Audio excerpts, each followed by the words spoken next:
Let me share with you some research that I found on a simple trick how to improve your speed and endurance that doesn't even require a droplet of sweat. Let's take a look at this interesting conversation.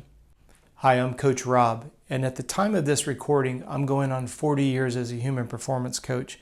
And part of our services for all of our clients is making sure that their mental muscle develops on par with their physical development.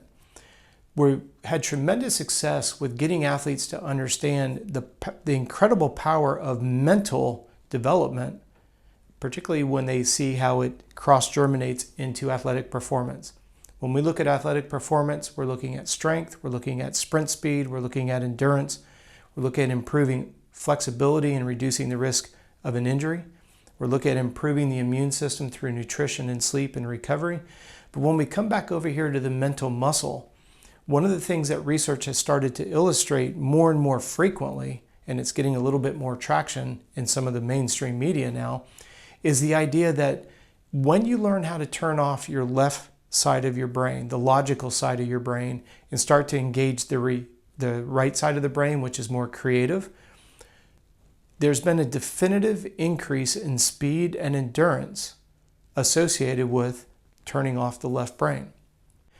Now, obviously, if you're giving me time here on this video, first and foremost, I want to say thank you for that. But if you're here, I know you're taking your health and your wellness and performance very, very seriously. Some people will hear me say, you've got to train yourself to turn off the left brain, and they'll scoff at it and they'll probably stop watching the video. So congrats to you for sticking through what you're about to hear, because I was blown away. Like I said, being a physiologist going on 40 years, I'm always interested in the interrelation between the way that we think and the way that we perform. If you have followed me for any period of time, you've heard me talk about the familiarity principle. When you drive somewhere for the first time, a certain duration, 5K, 3 miles, when you drive that for the first time, it feels like it's a really long distance. It feels longer than it actually is. That's because things are not familiar to you. If we take a look at the military personnel, and a sincere thank you for all those who serve in your family, when you look at them hitting the ground and they're going to implement any kind of an activity, nobody stops and looks at themselves. No one stops and looks at each other, rather. The idea here is it's been rehearsed. Now, here's what's interesting. Stop and think about the first time you learn how to play the guitar, sit down to the piano, the first time you do some athletic activity, swing a golf club, a bat, swing a tennis racket, and you've never done that. Well, it's not that you lack strength, it's not that you lack coordination, it's not that you lack the flexibility or range of motion. It's the idea that you don't have the eye-hand coordination, you don't have the muscle memory. For those of you who ride moto, right? Remember when you were learning how to use a bike that has gears? Pull in the clutch, suppress the gear shifter, let the clutch out, give it a little gas, try not to stall it, try not to loop it out. That is all left brain logic. Think about how painful that was. If you're currently working with a young athlete, how hard is it for them to get what seems like a fundamental range of motion done?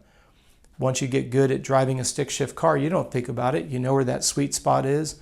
That's the familiarity principle.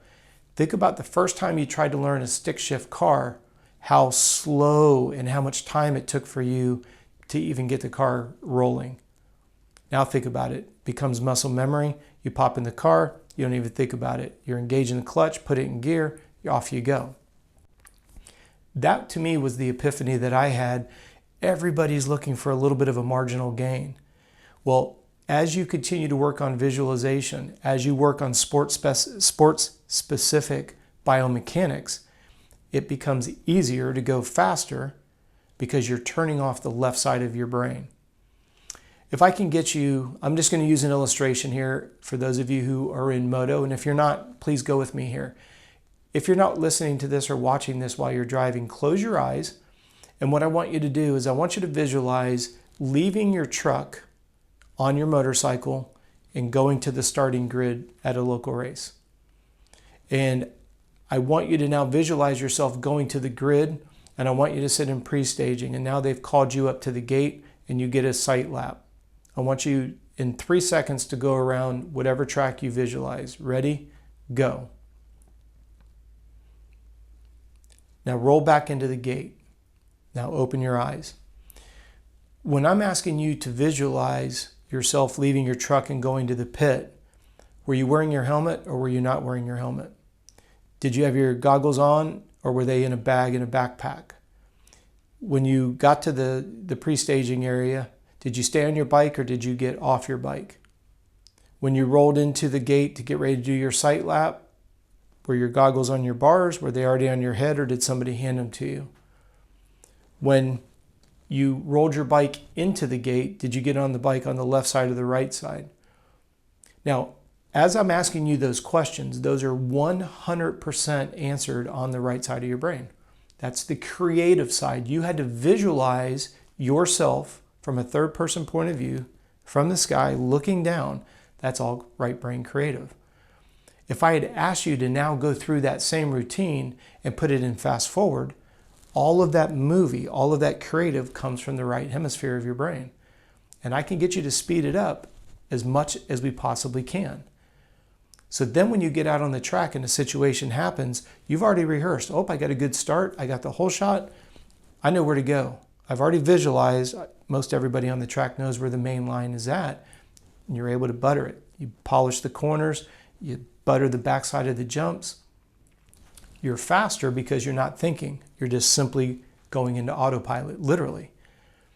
And this is the thing that is just so amazing to me when I continue to see more and more clinical studies where people are getting better by working, when I say better, faster, having better endurance, more power in the gym, just because they're getting out of their own way. Their left brain is literally getting turned off. And the more you rehearse this, the better you'll get at it. I want to encourage you when you're laying down at night, and hopefully you have very few distractions, close your eyes and just try to visualize your last race. Visualize your last run race. Visualize your last triathlon. Visualize your last motocross race. Whatever your sport of choice is, tennis, soccer, they're all out there, right?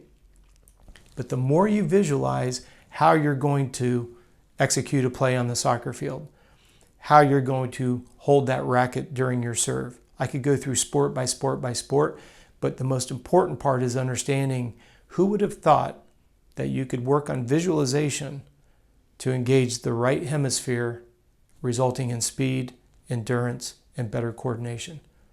I hope you find it as exciting as I did. Thank you so much for taking the time to watch this video. We are getting more and more emails every week, and I'm forever thankful because we take all of your questions and we convert them into a video like you're seeing right now. If you haven't subscribed to the channel, we would deeply appreciate it. Like, subscribe, and remember to turn on the notifications because we do put out a video every day here on YouTube. If you happen to have a question that you'd like us to dive into, please feel free to send it to us. We'd be honored. contact@coachrobb.com. Like I said, with your permission, we'll convert your question into a video, and that will help everybody here on the Coach Robb Beams YouTube channel. On behalf of everybody in my office, thank you so much for your time, and we sincerely look forward to seeing you tomorrow.